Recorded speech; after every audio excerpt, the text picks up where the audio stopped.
Second ಪ್ರತಿಪಕ್ಷ ನಾಯಕರೇ, ಈಗ ರಾಜ್ಯಪಾಲರ ಭಾಷಣಕ್ಕೆ ವಂದನಾ ನಿರ್ಣಯಕ್ಕೆ ಇವತ್ತು ಪ್ರಾರಂಭ. ರಾಜ್ಯಪಾಲ ಭಾಷಣಕ್ಕೆ ಇಲ್ಲಿ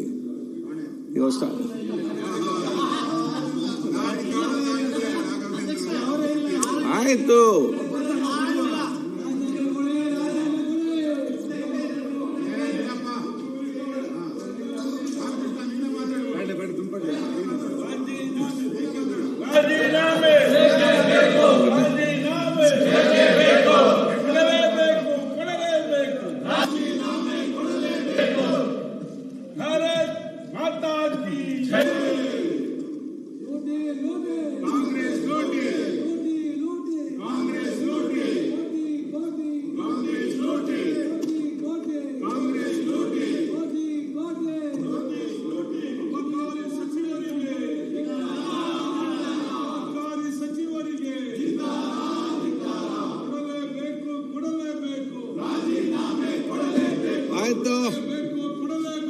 ರಾಜೀನಾಮೆ ಕೊಡಲೇಬೇಕು. ಈಗ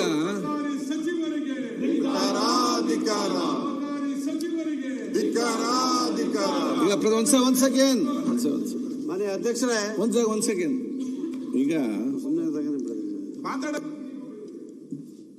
ತಮ್ಗೆಲ್ಲರೂ ಕೂಡ ಗೊತ್ತಿದೆ, ರಾಜ್ಯಪಾಲರು ಭಾಷಣ ಕೊಟ್ಟಿದ್ದಾರೆ. ಕೇಳಿಸ್ತಾ ಇಲ್ಲ. ರಾಜ್ಯಪಾಲರು ತನ್ನ ರಾಜ್ಯಪಾಲ ಭಾಷಣಕ್ಕೆ ವಂದನಾ ನಿರ್ಣಯಕ್ಕೆ ಸಂಬಂಧಪಟ್ಟಾಗೆ ಪೊನ್ನಣ್ಣವ್ರದ್ದು ಮಾತಾಡ್ತಾ ಇದ್ದಾರೆ.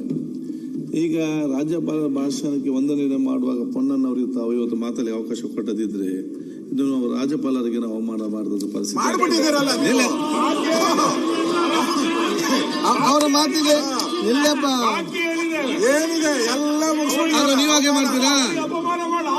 ನೀವಾಗೆ ಮಾಡುದ ಮತ್ತೆ ಅಂತ ಅವರ ಭಾಷಣ ಉದಾಹರಣೆ ವಂದನಾ ನೀವು ಹೇಳ್ದು ಕೇಳಿ. ನೋಡಿ, ನೀವು ನೋಡಿ, ನಾನು ಹೇಳ್ದು ಕೇಳಿ.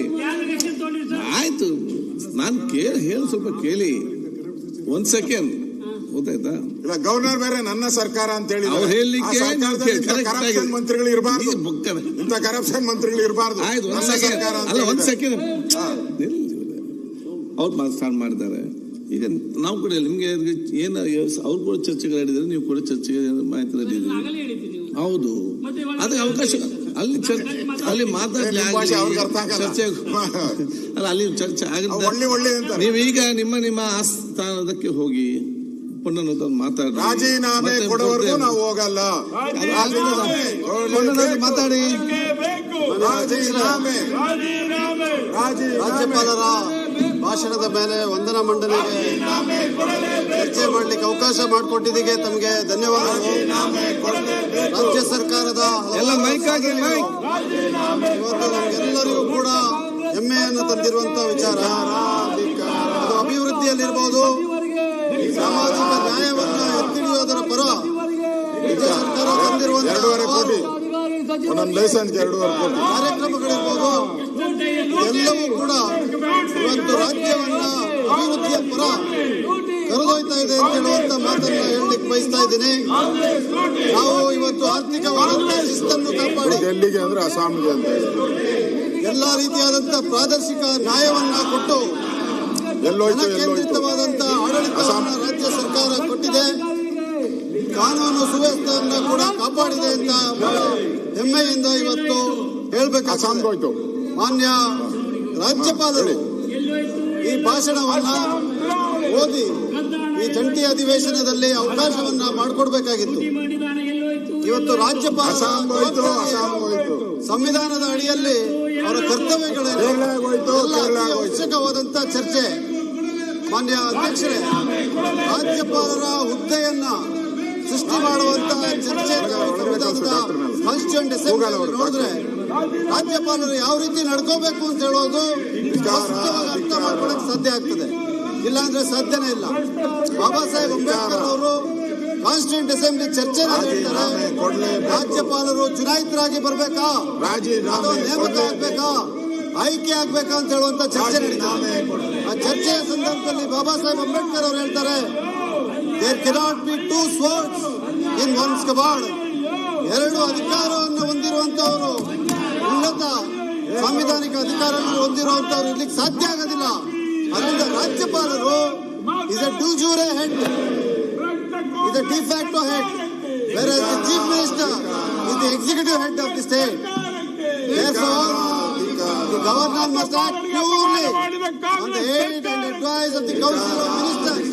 ಬಹಳ ಸ್ಪಷ್ಟವಾಗಿ ಇದನ್ನ ಆರ್ಟಿಕಲ್ 160 ಉಲ್ಲೇಖ ಮಾಡಿ ಎಲ್ಲಿ ಅವರಿಗೆ ಅವರ ವಿವೇಚನವನ್ನು ಬಳಸಬಹುದು ಅದು ಕೂಡ ಸಂವಿಧಾನದಲ್ಲೇ ಕೊಟ್ಟಿರಬೇಕು ಅಂತ ಹೇಳುವಂತದ್ದನ್ನ ಉಲ್ಲೇಖ ಮಾಡಿದ್ದಾರೆ. ಅದರಿಂದ ನಾವು ಆರ್ಟಿಕಲ್ 163 ಅನ್ನು ಓದುವಂತ ಸಂದರ್ಭದಲ್ಲಿ ಚರ್ಚೆಯನ್ನ ಕೂಡ ಗಮನಿಸಬೇಕಾಗುತ್ತೆ. ಆದ್ರೆ ಇವತ್ತು ಆ ರೀತಿಯಾದಂತಹ ವಾತಾವರಣ ಇದ್ದಂತಾಗ್ಬಿಟ್ಟಿದೆ. ನಾವು ದಕ್ಷಿಣ ಭಾರತದಲ್ಲಿ ದಲಿತ ಬಿಜೆಪಿ ಹತ್ರ ಸರ್ಕಾರಗಳನ್ನು ಆಯ್ಕೆ ಮಾಡಿದ್ದಾರೆ. ವೆಸ್ಟ್ ಬೆಂಗಾಲ್ ಅಲ್ಲಿ ಇರ್ಬೋದು, ಕೇರಳದಲ್ಲಿರ್ಬೋದು, ತಮಿಳುನಾಡಿನಲ್ಲಿರ್ಬೋದು, ತೆಲಂಗಾಣದಲ್ಲಿರ್ಬೋದು, ಕರ್ನಾಟಕದಲ್ಲಿರ್ಬೋದು. ಇಲ್ಲಿ ರಾಜ್ಯಪಾಲರ ನಡೆಯನ್ನೇ ನಾವು ಗಮನಿಸಬೇಕಾಗ್ತದೆ. ಕಳೆದ 3 ವರ್ಷದಿಂದ ತಮಿಳುನಾಡಿನಲ್ಲಿ ರಾಜ್ಯಪಾಲರ ಭಾಷಣ ಇದೇ ರೀತಿಯಾದಂತಹ ವರ್ತನೆಯನ್ನ ಕೇರಳ ವೆಸ್ಟ್ ಬೆಂಗಾಲ್ ಮಾಡಿದ್ದಾರೆ. ಇದೊಂದು ಯಾವ ರೀತಿಯಾದಂತಹ ಕ್ರಾಂತಿ ಇದೆ, ಇದನ್ನ ನಾವು ಅರ್ಥ ಮಾಡ್ಕೋಬೇಕಾಗ್ತದೆ. ರಾಜ್ಯಪಾಲರನ್ನ ನೇಮಿಸುವಂತದ್ದು ರಾಷ್ಟ್ರಪತಿಗಳು ಕೇಂದ್ರದ ಸಂಪುಟ ಸಭೆಯ ನಿರ್ಧಾರದ ಮೇಲೆ. ಆದ್ರೆ ಅವರು ನೇಮಕ ಆಗಿದ ನಂತರ ಯಾವ ರೀತಿ ಇರಬೇಕು ಇದನ್ನ ಅರ್ಥ ಮಾಡ್ಕೋಬೇಕಾಗ್ತದೆ. ಅಧ್ಯಕ್ಷರೇ, ಮಾನ್ಯ ಪೊನ್ನಣ್ಣವರು ಗಂಭೀರವಾಗಿರ್ತಕ್ಕಂಥ ವಿಷಯವನ್ನ ಪ್ರಸ್ತಾಪ ಮಾಡ್ತಾ ಇದ್ದಾರೆ. ಅದನ್ನ ಸ್ವತಂತ್ರ ಸದಸ್ಯರಿಗೂ ಆಲಿಸೋದಕ್ಕೆ ಅನುಕೂಲ ಆಗಬೇಕು. ಇವರು ಈ ಗಲಾಟೆ ಮಾಡೋದ್ರೊಳಗೆ ಈ ಗಂಭೀರ ವಿಷಯ ಮಾತನಾಡುವಾಗ ಈ ಗಲಾಟೆ ಮಾಡಿದ್ರೆ ಅವರು ಪೊನ್ನಣ್ಣವರೇ ವೈಸ್ ರೇಂಜ್ ಮಾಡಿದ್ರೆ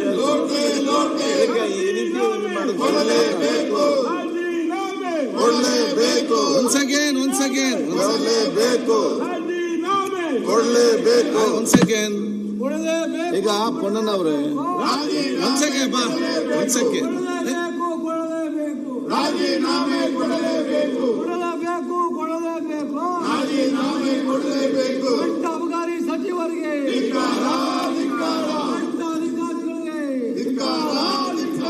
ಭ್ರಷ್ಟ ಅಬಕಾರಿ ಸಚಿವರಿಗೆ ಅಂತ್ಯ ಕೇಳಿದ ಭ್ರಷ್ಟ ಅಧಿಕಾರಿಗಳಿಗೆ ಈಗ ರಾಮಮೂರ್ತಿ ಅವರೇ, ಈಗ ಪೊನ್ನಣ್ಣವ್ರೆ, ನೀವು ಮಾತಾಡ್ ಕೇಳಿದ್ರೆ ಬಹಳ ಚೆನ್ನಾಗಿತ್ತು, ಮಾತಾಡ್ತಿದ್ದೀರಿ ಎಲ್ಲರಿಗೂ ಕೂಡ. ಅದಕ್ಕೆ ಅಲ್ಲ ಈಗ ಪ್ರಾಬ್ಲಮ್. ಈಗ ಆದ ಕಾರಣ ಸಬ್ಜೆಕ್ಟ್ ಚೆನ್ನಾಗಿದೆ, ಅದು ನಮಗೂ ಏನಿದೆ ಅಂತೇಳಿ ಎಲ್ಲರಿಗೂ ಕೂಡ ಕೇಳ್ಬೇಕೆಂಬ ಇಚ್ಛೆ ಇದೆ. ಅದು ಇವತ್ತಿನೊಂದು